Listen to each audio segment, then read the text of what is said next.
आज सकाळीच मग बाबा म्हणते का एपी पाणी करून टाका ऑनलाईन, पण ऑनलाईन घरून ट्राय केलं पण होत नाही ती. मग काय वावराकडे गेलून वावरात गेल्यावर मग 0 मीटर दाखवलं. 0 मीटर दाखवल्या मग फोटो वगैरे काढून झाल्यावर सक्सेसफुल झाला. आणि मग आता चला म्हणलो घराकडे. मग काय घराकडे निघालो. गाडी होती तर गाडीनंच घराकडे निघालो. आणि घरी जाऊन पोहोचत आहो तर काकानं मामा म्हणते आमचा पण करून दे. काकाचा नव्हता, मोरेश्वर मामाचा होता. तर मग चला म्हणलं. मग आम्ही गेलो त्याच्या दंडात. मग त्याच्या दंडात गेल्यावर इथं एक काढलो. आणि इथून झाल्यावर दुसऱ्या दंडात गेलो. तर दुसऱ्या दंडात जाता आणि हा घोशी खोर्त्याचा पाट दिसला. आणि इथं पुल्या बांधला होता 2 पाट यायचा. मग काय तर पुल्या ओलांडून झाल्यावर आम्ही समोर निघालो. समोर आल्यावर मग तिथं जाऊन दुसरी फोटो काढलो. दुसरी फोटो वगैरे काढून झाली आणि चला म्हणलो घराकडे जाता. आणि मग आमच्या हिवराज भाषेचा दंड दिसला. मग काय यायचा पण धान पूर्ण निसवत आहे. आणि मग यायच्याच मोटरचं पाणी पेलो.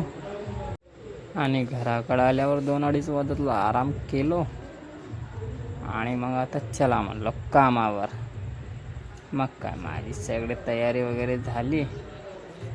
आणि तिकडं बॅग पॅक वगैरे केलं पूर्ण. आणि आता चला म्हणलो. आणि जाऊन आम्ही पोचलो पेट्रोल पंप. पेट्रोल पंपवर गेल्यावर 150चा पेट्रोल टाकलो. आणि मग गेलो ठाणे गावात. ठाणे गावात चहा वगैरे पेलो, मिस्त्र्यासोबत बोललो. आणि मग गेलो आरमोरी. आता इथं महादेव तुम्हाला माहीतच आहे, हर हर महादेव. मग काय इथून समोर गेल्यावर आरमोरीच्या गॅरेजमध्ये गेलो. कारण की गाडीचा पायडल ऑइल आणि तो लाईटच्या बटनाचा वगैरे बदलावायचा होता. मग तो सगळा बदलाव करतला एक. आणि 1000 रुपये इथंच लागला आहे. मग काय आम्ही आलो मग वळसा मार्ग हा इकडे कसारीमध्ये मंदिर आहे.